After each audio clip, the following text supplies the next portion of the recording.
Hi hello மக்களே, welcome to LDS Tamil, let's talk sports Tamil. மன்னிக்கணும், ஒரு கொஞ்ச நாளாக என்னால் வீடியோ போட முடியல. ஒரு 3 டேஸாக எனக்கு ஒரு கோல்ட் அண்ட் ஃபீவரு. அதனால் என்னால் கொஞ்சம் வீடியோஸு, பிகேஎல் மேட்சஸோட ரிவ்யூஸ் இது போட முடியல. எனிவே இன்றைக்கி கண்டிப்பாக போட்டாகணும், ஏன்னா ரொம்ப நாள் ஆச்சுன்னு சொல்லிட்டு இன்றைக்கி வீடியோ இது பண்ணுறேன். அது இல்லாமல் எனக்கு என் வீடியோ பார்த்து ஆதரவு தந்த எல்லா சப்ஸ்கிரைபர்ஸ் ப்ளஸ் வியூவர்ஸ்க்கும் தேங்க்யூ. மேலும் உங்கள் சப்போர்ட் எனக்கு கொடுங்க. லைக் பண்ணுங்கள், கமெண்ட் பண்ணுங்கள், ஷேர் பண்ணுங்கள். Please do subscribe this channel. இந்த லெட்ஸ் டாக் ஸ்போர்ட்ஸ் தமிழில் வந்து நம்ம இதுக்கு அடுத்தது இந்த பிகேஎல் சீசன் முடிஞ்சதுக்கப்புறம் சிஎஃப்சியோ சிஎஸ்கே பற்றியோ நம்ம மேட்சை positive, negatives, strength and weakness, எந்த இடத்துல அவங்க இம்ப்ரூவ்மெண்ட் பண்ணலாம் இந்த டீமு, இந்த கிளப்பு, இதை பற்றி நம்ம பேசுவோம். சரி, இன்றைக்கி ஸ்ட்ரெயிட்டாகவே நம்ம post match review of CFC versus East Bengal, Chennai FC versus East Bengal பற்றி நம்ம போஸ்ட் மேட்ச் ரிவ்யூ கொடுக்கலாம். முதல்ல ஸ்டார்டிங் 11 பார்த்திங்கன்னா நம்ம கோல் கீப்பராக தேவ்ஜித்து, டிஃபென்சிவில் வந்து ரேயனு, அங்கித், ஆகாஷ், பிகாஷ்.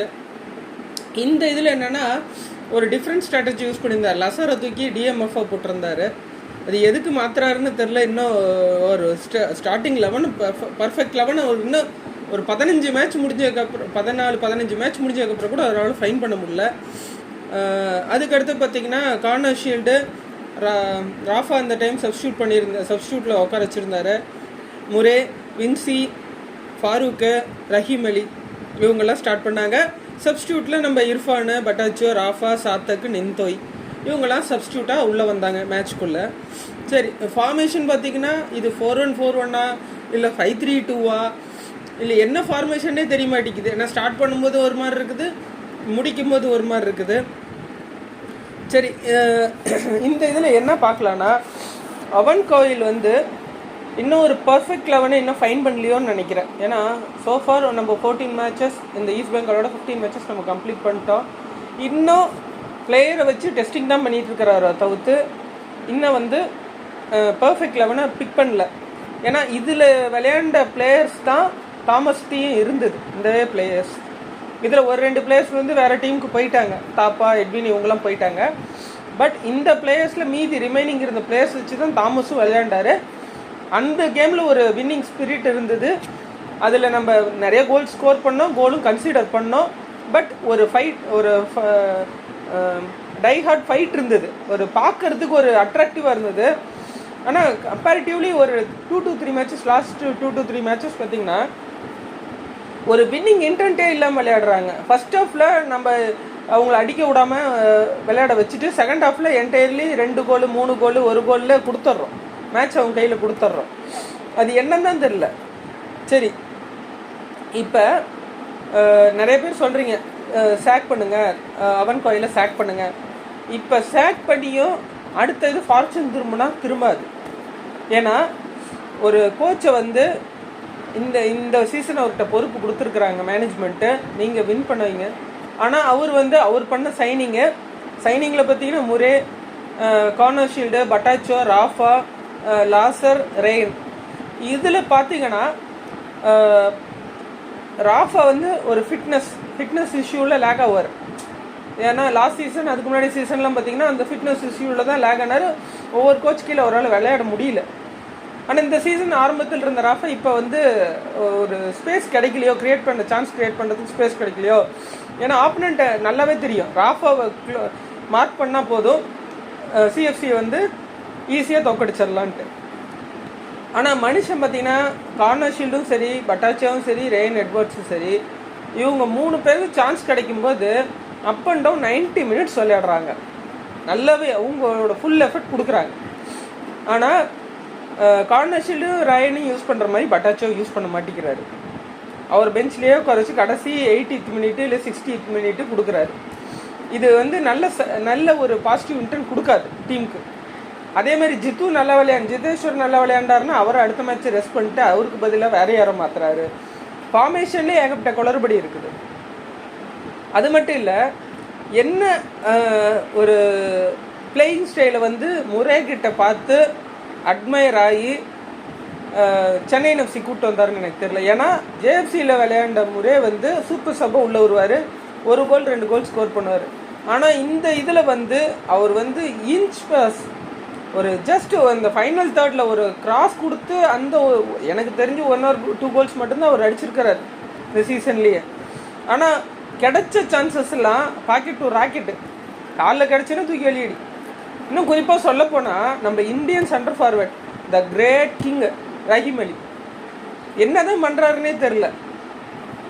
மேன் ஒருத்தரை எடுத்து அதுக்கு அடுத்து போய் ஓப்பன் சான்சஸ் கிளியர் சான்சஸ் இருந்தாலும் கோல் கீப்பர் கையில் இல்லை வெளியே இல்லை போஸ்ட்டுக்கு மேலே ஈஸி சான்சஸ், அந்த மாதிரி சான்சஸ்லாம் நம்மளோட யங் டீம் பி டீம்கிட்ட கொடுத்தா கூட ஃபினிஷ் பண்ணுவாங்க. சரி, அது அப்பார்ட். இந்த மேட்சஸில் பார்த்திங்கன்னா கண்டினியூஸாக 2 to 3 மேட்சஸ் பார்த்திங்கன்னா நம்ம தோற்றுக்கிட்டு வரோம். 2 கோல்ஸ்லேயோ இல்லை 1 கோல் டிஃப்ரென்ஸ்லேயோ. ஈஸ்ட் பெங்கால் கூட அந்த மேட்ச் ஃபஸ்ட் ஹாஃப்லேயே நிறைய ஏகப்பட்ட சான்சஸ் கிடச்சிது, பட் நோ யூஸ். எப்படின்னு பார்த்தீங்கன்னா பாக்ஸுக்குள்ளே கிடைக்கிற சான்சஸ் அல்வா சான்சஸ் மாதிரி. ஆனால் அந்த அல்வா சான்சஸையும் ஒன்று நின்தாய் வெளியே எடுத்துகிட்டு போய் வெளியே அடிச்சு விட்டுறாரு, கிராஸ் போடுறேன் அப்படின்னு சொல்லி வெளியே போட்டுறாரு. ரஹீம் அலி உள்ளே கிடைக்கிற பாலை வந்து ஆப்பனண்ட்டை கொடுத்துட்றாரு. கார்னர் ஷீல்டை டிஃபென்ஸில் ஆட வைக்கிறாரு, இல்லை ஏஎம்எஃப் ஆட வைக்கிறாரு. ஜார்டன் முரேவை கடைசி கொஞ்ச நேரம் கொண்டு இர்ஃபான் யாதவை ஒரு யங் டீமை நீங்கள் யங் பிளேயர்ஸ் தான் உங்கள் கையில் இருக்குது, அந்த யங் பிளேயர்ஸ்டையும் கரெக்டான டைம் கொடுத்து அவங்கள விளையாட வைக்கணும். ரஹீம் அலிகிட்ட என்ன இருக்குதுன்னு நீங்கள் 90 மினிட்ஸ் விளையாட வைக்கிறீங்கன்னு தான் எனக்கு தெரியல. 80 to 90 மினிட்ஸ் என்ன அவர்கிட்ட இருக்குது, நீங்கள் அதை பார்த்து அட்மையர் ஆகி நீங்கள் வந்து ரஹீம் அலியை 80 மினிட்ஸ் விளையாட வைக்கிறீங்க. ஒன்றும் இல்லை, நம்ம நிறைய டைம் ஃபாரூக்கை திட்டிகிட்டு இருந்துக்கோம். பட் ஃபாரூக்கால் ஃபஸ்ட் ஹாஃப் வரைக்கும் நல்லா விளையாடுறாரு, நல்லா ப்ராசஸ் போடுறாரு, பால் வச்சு கொடுக்குறாரு நம்மளோட தேர்ட் இது ஃபைனல் தேர்டுக்கு. பட் அவரை நம்ம மோசம்னு சொல்லிட்டு இருந்தோம், பட் அவர்கிட்ட கேம் இம்ப்ரூவ்மெண்ட் ஆயிடுச்சு. பட் ரஹீம் அலியை நம்ம ஆரம்ப மேட்சிலிருந்து சொல்லிகிட்டு இருக்கோம், ஒரு பிளே ஸ்டைலே இல்லை. நம்ம எந்த இடத்துல வீக் ஆகிறோமோ, நம்ம வந்து இவர் பேர் என்ன ஷாபா லாஸ்லோவும் வசீரா பேண்டாவிச்சு இவங்க 2 பேர் கோச்சாக இருக்கும்போது என்ன நம்ம ஃபேஸ் பண்ணோமோ அதே தான் அவன் கோயில் இந்த சீசன் நம்ம ஃபேஸ் பண்ணுறோம். ஃபைனல் தேர்ட் ஒரு கன்னிங்கான ஃபைனல் தேர்டு இல்லை. லைக்வைஸ் பார்த்திங்கன்னா ஒரு வால்ஸ் பீஸ் மாதிரியோ இல்லை இவர் பேர் என்ன ஒரு ஸ்டீவன் மெண்டோசா மாதிரியோ அந்த மாதிரி பிளேயர் நம்மள்ட்ட இல்லை. இல்லை நீங்கள் அப்படி கூட வேணாம், லாஸ்ட் சீசன் தாமஸ் கீழே விளையாண்ட பீட்டர் சிஸ்கோவிச் கூட அவருக்கு கிடைக்கிறது இன்ச் பாஸ், கிராஸ் பண்ணிங்கன்னா அவர் கோல் அடிச்சிடுவார். ஹெட்டிங்கில் கிடைக்கிற சான்சஸ் யூஸ் பண்ணி கோல் ஸ்கோர் பண்ணார். ஆனால் இந்த சீசன் ஏன் வரல? ஃபாரூக் இந்த மேட்ச்சுக்கு இதுக்கு முன்னாடி மேட்ச் அதுக்கு முன்னாடி மேட்ச்சில் கொஞ்சம் இம்ப்ரூவ்மெண்ட் தெரியுது. அவர்கிட்ட வந்து ஃபஸ்ட் ஹாஃப் விளையாடனா ஃபஸ்ட் ஹாஃப் வரைக்கும் தான் அவருக்கு வந்து ஒரு கிளியர் கட் நல்ல ஒரு ஃபயராக விளையாடுறாரு. அந்த அரௌண்ட் 60 மினிட் மேலே ஒரு பியூராக கேஸ் அவுட் ஆயிடுறாரு, ஓட முடியல அவரால். அப்படி இருக்கிறவரை மும்பை சிட்டி எஃப்சி கூட ரீப்ளேஸ் பண்ணிவிட்டு கார்னர் ஷீல்டை லெஃப்ட் விங்கை போட்டுட்டு பட்டாச்சியோவை டிஎம்எஃப்பை கொண்டு வந்திருக்கணும் ஏர்லியராக. அந்த இடத்துல தப்பு பண்ணாங்க. அதே மாதிரி ஆகாஷை எடுத்துகிட்டு அந்த இடத்துல சாத்தகுயை கொண்டு வந்தது தப்பு. 2 மேட்ச்லேயும் சாத்தகுயி பண்ணுற தப்பில் தான் நாம் கோல் வாங்கினோம். அவங்க பர்ஃபெக்டாக எந்த இடத்துல மிஸ்டேக் ஆகுது, சாங்ஸை மிஸ் பண்ணுறாரா அந்த இடத்துல பிபின் லெஃப்ட் ஆடுவார், இந்த இதில் ரைட் ஆடினார். ஆனால் அவர் இந்த மேட்ச்சில் goal score Mumbai city FC மேட்ச்சில் கோல் ஸ்கோர் பண்ணார். 2 கோலும் அவர் தான். இந்த இதில் ஈஸ்ட் பெங்கால் நம்மள மாதிரியே தான் தடுமாறிட்டு இருந்தாங்க. ஈவன் கிளைட்டன் இருந்தார், நிறைய பிளேயர்ஸ் நல்ல நல்ல பிளேயர்ஸ் இருந்தாங்க.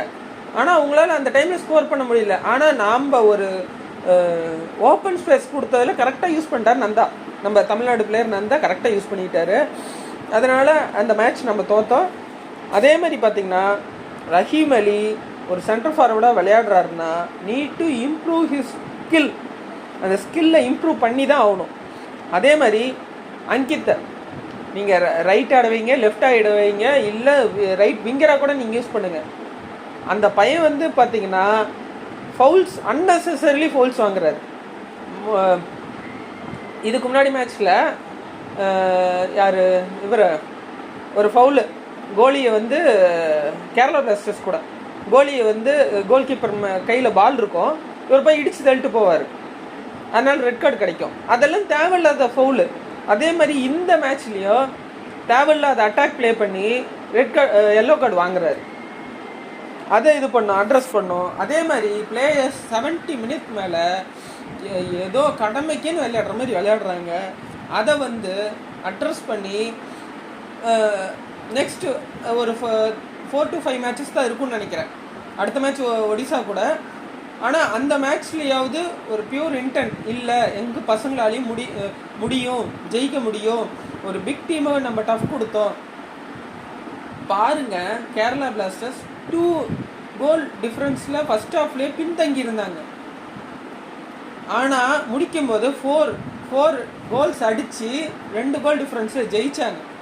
நீங்கள் சொல்லுங்க, டைமண்ட் ஆக்கோஸ் இருந்தார், அவர் தான் இது பண்ணிக்கூடாது. நம்ம இதில் யாருங்க இல்லை, எல்லா பிளேயரும் இருந்தாங்க. அங்கே இதில் ஃப்ரெஷ் டீமு. பெப்ரா வெளியே போயிட்டார், லூனா வெளியே போயிட்டார் இன்ஜுரி கன்சர்னால். அதுக்கு பதில் ஜஸ்டின் ஃபெடரர் அவர் வந்தாங்க. இருந்தாலும் அவங்க டீமை வந்து அவங்க ஃபேன்ஸை ஈவன் வாக் அவுட்டுன்னாங்க. பட் கோச் இல்லை, எங்கள் டீமாலையும் முடியும்னு சொல்லி அந்த மேட்சை வின் பண்ணார் அகெயின்ஸ்ட் எஃப்சி கோவா கூட.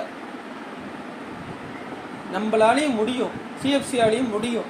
பட் நம்ம அந்த இன்டென்ட் வரமாட்டேங்குது, ஏன்னு தெரில. மனுஷன் அவன் கோயில் first match starting from first time till 95th minute வரைக்கும், 95th 96th மினிட் வரைக்கும் மனுஷன் கத்தியே சாகுறாருங்க. ஏன் வந்து அந்த ஒரு ட்ரைனிங் செஷனில் வந்து ஏன் ஒரு பர்ஃபெக்டான இந்த டீம் தான், இந்த டீமில் இன்ஜுரி ஆனால் தான் நான் சப்ஸ்டியூட் பண்ணி வேறு பிளேயரை வந்து அடுத்த மேட்ச் மாற்றுவேன் அப்படிங்கிற இன்டென்ட்டே இல்லாமல் இல்லையா. ஒவ்வொரு மேட்ச் ஒவ்வொரு ஃபார்மேஷன். சரி, இன்ஜுரி கன்சர்னில் தான் ஃபார்மேஷன் மாற்றுறாங்க. பட் ஃபுல்லி ஃபிட்டு, என் டீம் ஃபுல்லி ஃபிட், அடுத்த மேட்ச்சில் என் டீம் ஃபுல் ஸ்குவாடு இருக்குது. அப்புறம் ஏன் பட்டாச்சாவையும் ஜித்துவையும் வந்து ஓப்பன் பண்ண மாட்டேங்கிறீங்க? நம்ம டீம் டூரான் கப்பில் நல்லா விளையாண்டுது, ஐஎஸ்எல் ஸ்டார்டிங்கில் நல்லா விளையாடுது. ஆனால் மிடில் போக சொதப்பணும். அப்புறம் 2 மேட்ச் கம்பேக் கொடுத்தோம். அப்புறம் சூப்பர் கப் போனோம். சூப்பர் கப்பில் சொதப்பி அதுலேயும் வெளியே வந்தோம். இப்போ கண்டினியூஸாக ஒரு மேட்ச் ஆப்பனன் நல்லா விளையாடுற மேட்ச் மட்டும்தான் நம்ம வின் பண்ணுறோம். ஆப்பனன் நல்ல டீமாக இருந்ததுன்னா நம்ம கண்டிப்பாக அடி மேலே அடி வாங்குவோம். திருப்பியும் நம்ம பஞ்சாப் எஃப்சி கூட இன்னொரு மேட்ச் இருந்தால் கூட நம்ம அடி வாங்குவோம். ஈவன் நம்ம ஹைதராபாத் எஃப்சி கூட இருந்தோம். ஏன்னா அவங்க பால் பொசிஷன், ஹைதராபாத் எஃப்சி பால் பொசிஷன் நல்லா வச்சுருக்காங்க. ஈவன் தான் உங்கள்கிட்ட ஃபாரின் பிளேயர்ஸ் கம்மியாக இருந்தாலும் 2 பிளேயர்ஸ் தான் இருக்காங்கன்னு நினைக்கிறேன். அவங்க யங் பிளேயர்ஸ் வச்சு பால் பொசிஷன் வச்சு கண்ட்ரோல் பண்ணுறாங்க. அவங்க தோத்தாலும் அவங்கள்ட்ட ஒரு பிளேயிங் ஸ்கில் இருக்குது. நாம் அவங்க கூட விளையாடும் போதும் மேபி சான்சஸ் நம்ம இப்போயே 11th பொசிஷன் போயிட்டோம். ஏன்னா நேற்று மேட்ச்சு பஞ்சாப் எஃப்சி வந்து ஜெயிச்சிட்டதுனால அவங்க 10th பிளேஸ் போயிட்டாங்க, நம்ம 11th பிளேஸ்க்கு வந்துட்டோம். அதனால் இனி வர 5 மேட்சஸ் நம்ம ஜெயிச்சாக்கணும். இதில் பார்த்தீங்கன்னா நிந்தாய் வேகம் இது பண்ணி கோல் அடிக்க மாட்டேங்க. வின்சி அடிக்க பார்த்தா வின்சி இது பேஸ் தான் இருக்குது, ஓடுறாரு மனுஷன். டாப் ஃப்ரெண்ட் பார்த்தீங்கன்னா ரஹீம் அலி, ஃபாரூக்கு, கானா ஷீல்டு, ஆகாஷ், வின்சி. அந்த லிஸ்ட்டு எடுத்து பார்த்தீங்கன்னா டாப் அந்த ஸ்ப்ரிண்ட்டில் பார்த்தீங்கன்னா இவங்க 4 to 5 பிளேயர் நம்ம சிஎஃப்சி பிளேயர் தான் இருக்காங்க ஆப்பனண்ட்டை கம்பேர் பண்ணும்போது. எதுக்கு தேவையில்லாமல் ஓடுறீங்க? கரெக்டான டைமில் பால் கிடைக்கும் போது கரெக்டாக எடுத்து போய் பாஸ் கொடுக்கணும்.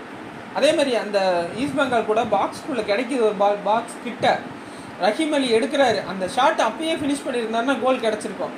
அதை ஃபாரூக்கிட்ட போட்டு இவர் உள்ளே போய் 3 மேன் டிஃபென்ஸ்கிட்ட மாட்டும்போது அந்த இடத்துல பால் கொடுத்துட்டு வந்துடுறாரு. அப்புறம் நம்ம ஒரு வகையில் பாராட்டலாங்க, நம்ம சாலிட் டிஃபென்ஸ் சென்டர் பேக்கில் ரேயன், லாசர், பிகாஷ் இந்த 3 பேரும் சாலிடாக இருக்கிறாங்க. நம்ம இப்போ அடுத்த சீசனில் ஆகாஷ் இருக்க மாட்டார், அந்த இடத்த நம்ம க்ரூம் பண்ணி ஆகணும். சச்சு சிபி அவருக்கு கூட இன்னொரு பிளேயர் இருக்கணும். அதேமாதிரி அங்கித் பொசிஷனில் ஒரு பிளேயர் ரெடி பண்ணணும். சாத்தகுயும் அங்கித்தையும் நம்ம நம்ப முடியாது, ஏன்னா எனி டைம் அவங்க ஃபவுல் வாங்குவாங்க. பெனால்ட்டி இது பண்ணுவாங்க, அதனால் அவங்க நம்ப முடியாது. அதனால் நாம் வந்து அடுத்த சீசனுக்கான வேலையை இந்த சீசன் இப்போயே நம்ம எடுக்கணும். எந்தெந்த பிளேஸ் நல்லா விளையாங்க அந்த பிளேஸை நம்ம ஹண்ட் பண்ணி ஸ்கவுட் பண்ணி நம்ம வாங்கிறதுக்கான முயற்சி இப்போ இருந்தே எடுக்கணும். அதேமாரி பார்த்திங்கன்னா நம்ம பால் பொசிஷன் ஒரு ஃபஸ்ட் ஹாஃப் ஒரு 30 மினிட்ஸ் வரைக்கும் வச்சுருக்கோம். அதுக்கப்புறம் பார்த்திங்கன்னா செகண்ட் ஹாஃப் வந்தோடனே ஃபஸ்ட்டு ஒரு 10 மினிட்ஸ் வச்சுருக்கோம். அதுக்கப்புறம் பால் எங்கே போச்சுன்னு தெரியல, ஆப்பனன்ட்டு விளையாட ஆரம்பிச்சிடுறாங்க. அதே மாதிரி பார்த்திங்கன்னா கோச்சுக்கு, நம்ம அவன் கோயில் கோச்சுக்கு ஒரு வின்னிங் மைண்ட் செட் இருக்குதா, ஒரு கேம் ஸ்டைல் இருக்குதா, நம்ம இந்த மேட்ச் தோக்கக்கூடாது, ட்ரா பண்ணோம் இல்லை வின் பண்ணோம். ட்ராங்கிறது செகண்டரி தாங்க, வின் பண்ணுங்க, அடித்து தூக்கணும் எந்த டீமாக இருந்தாலும். அதே மாதிரி டைம், அந்த பர்ஃபெக்டான டைமில் கரெக்டான சப்ஸ்டியூஷன் யூஸ் பண்ண மாட்டேங்கிறாரு. அதே மாதிரி பார்த்திங்கன்னா ஈவன் நம்ம ஹைதராபாத் எஃப்சி கூட விளையாண்டாலும் மேபி அவங்க ஜெயிக்கிறதுக்கான பாசிபிலிட்டிஸ் அதிகமாகவே இருக்குது. ஏன்னா இங்கே அடுத்து பஞ்சாப் எஃப்சி கூட நம்ம மேட்ச் பார்க்கும்போது அவங்க சூப்பராக விளையாண்டாங்க, கரெக்டான பால் பொசிஷன் வச்சுருந்தாங்க. இது வந்து அவங்கள்ட்ட ஃபாரின் பிளேயர்ஸ் இல்லை, அந்த டீமுக்கிட்டேயே அவங்க கொஞ்சம் டஃப் கொடுத்தாங்க. அவங்கள அடிக்க அவ்வளோ சீக்கிரமாக அடிக்கல. ஃபஸ்ட் ஹாஃப் முடிச்சுட்டு செகண்ட் ஹாஃப் ஸ்டார்டிங்கில் தான் அவங்க அதை நிறைய தப்பு பண்ணதுனால ஏர்லியராக கோல் விட்டாங்க. ஆனால் அவங்க ஜெயிச்சிருக்கலாம். சரிங்க, இப்போ ஃபைனல் ஸ்டேஜ், இப்போ இன்னும் 5 மேட்ச், 4 to 5 மேட்ச் தான் இருக்குன்னு நினைக்கிறேன். நிறைய பேர் ஒரு பக்கம் என்ன பேசுகிறாங்கன்னா சாக் பண்ணிடலாம் அவன் கோயில். சாக் பண்ணுறதுனால நம்மளுக்கு பாசிட்டிவ் ஆக போகிறது கிடையாது. மேனேஜ்மெண்ட் என்ன பண்ணுன்னா, கோச்சு, அசிஸ்டன்ட் கோச்சு, சைனிங் பண்ணுற சிடிஓன்னு நினைக்கிறேன், சிடிஓவோ யாருன்னு தெரியல, அவங்கள கூப்பிட்டு இன்னுமே நம்ம கிளப்புக்குன்னு ஒரு ரெப்புடேஷன் இருக்குது, ஒரு இன்டென்ட் இருக்குது, இந்த 4 சீசன் நம்ம விட்டுறோம், இதுக்கு அடுத்த சீசன் கரெக்டான பிளேஸ் செலக்ட் பண்ணுங்கள். ஈவன் ஐஎஸ்எல் எக்ஸ்பீரியன்ஸ் இந்த சீசன் விளையாடும், நெக்ஸ்ட் சீசன் விளையாடும்போது ஒரு கோல் ஸ்கோரிங் இன்டென்ட் இருக்கிறவங்கள எடுங்க. அதை விட்டுட்டு நீங்கள் வந்து கோல் அடிக்காமல் சும்மா ஓடிட்டு ஓடியாந்துட்டு இருக்கவங்கள எடுக்காதீங்க.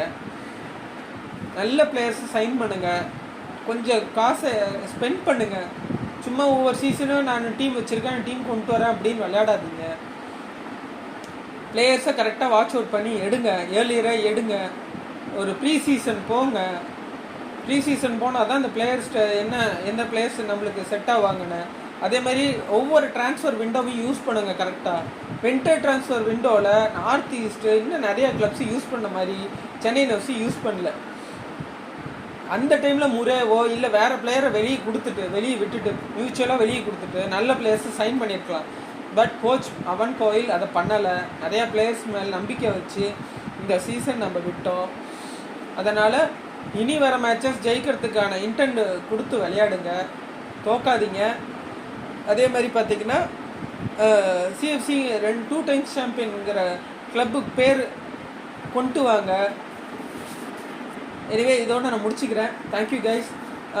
இந்த இதில் ஸ்டார்ட் பண்ண மாதிரி நான் சொல்கிறேன், இனிமே வர இந்த லெட்ஸ் டாக் ஸ்போர்ட்ஸ் தமிழில் சிஎஃப்சி பற்றியும் பேசுவோம், சென்னை எஃப்சி அடுத்த ஐபிஎல் ஸ்டார்ட் ஆகுது, சென்னை சூப்பர் கிங்ஸ் பற்றியும் பேசுவோம். பாசிட்டிவ் நெகட்டிவ்ஸ், என்னென்ன இடத்துல தப்பு பண்ணியிருக்காங்க, ஸ்ட்ரென்த் அண்ட் வீக்னஸ் பற்றி பேசலாம், ஆப்போனண்ட்டு சிஎஃப்சியோடது. அப்புறம் ஒரு இன்ட்ராக்ஷன் செஷனு. முடிஞ்ச அளவுக்கு நான் சிஎஃப்சி மேட்ச்சில் ஒரு ஒரு ஒரு கொஷின் கேட்டு நான் டிக்கெட் ஸ்பான்சர் பண்ணுற மாதிரி நான் பண்ணுறேன். ஏதோ சம் கிஃப்ட் ரெகுலராக கொடுக்க முடியாது, பட் ஏதோ ஒரு டிக்கெட் லக்கி டிக்கெட் மாதிரி நான் கொடுக்குறேன். சென்னை எஃப்சி ஹோம் மேட்சஸில் விளையாடும்போது. அது மட்டும் இல்லாமல் நிறைய பேர் பார்க்குறீங்க, பட் சப்ஸ்கிரைப் பண்ண மாட்டேங்கிறீங்க. தொடர்ந்து இதை பாருங்கள், என்னோடய சேனல் பாருங்கள், லைக் பண்ணுங்கள், கமெண்ட் பண்ணுங்கள். என்னோடய கருத்து எங்கேயோ ஒரு இடத்துல தப்பு பண்ணியிருந்தாலும் கமெண்ட்ஸில் பதிவிடுங்க ப்ளீஸ். அந்த கமெண்ட்ஸ் வந்து மற்றவங்க படிக்கிற மாதிரி கமெண்ட் பண்ணுங்கள், தப்பாக திட்டி பதிவு பண்ணாதீங்க. இது வரைக்கும் வரல, ஏன்னா எல்லாமே ஒரு என்னோடய சப்போர்ட்டர்ஸ் எல்லாமே பார்த்திங்கன்னா அந்த மாதிரி பண்ண மாட்டாங்க, எல்டிஎஸ் ஃபேமிலி குரூப்ஸு. அதே மாதிரி பார்த்திங்கன்னா please do subscribe my channel. எனக்கு 2-3 நாளாக கோல்ட் அண்ட் ஃபீவர் இருந்ததுனால என்னால் போட முடியல. இனி வர மேட்சஸ்க்கு நான் போடுவேன். அதேமாரி இன்றைக்கி பார்த்தீங்கன்னா பிகேஎலோட செமிஃபைனல் மேட்ச் ஸ்டார்ட் ஆக போகுது. Pune versus Patna, Jaipur pink panthers versus Haryana steelers second match. PKL நாக் அவுட்டில் வந்து தபாங் டெல்லி 2 பாயிண்ட் டிஃப்ரென்ஸில் தோத்தாங்க பாட்னா கூட. செம மேட்ச்சு. அதே மாதிரி இப்போ செகண்ட் மேட்ச் பார்த்தீங்கன்னா குஜராத் வெர்சஸ் ஹரியானாவில் குஜராத்து பயங்கர அடி வாங்கி டிஃபென்சிவ் டீமான ஹரியானா ஸ்டீலர்ஸ்ட்டை தோத்தாங்க. ஈவன் தான் அவங்க ப்ரைம் ரைடர் இல்லாமல் டிஃபென்ஸை வச்சு ஜெயித்தாங்க.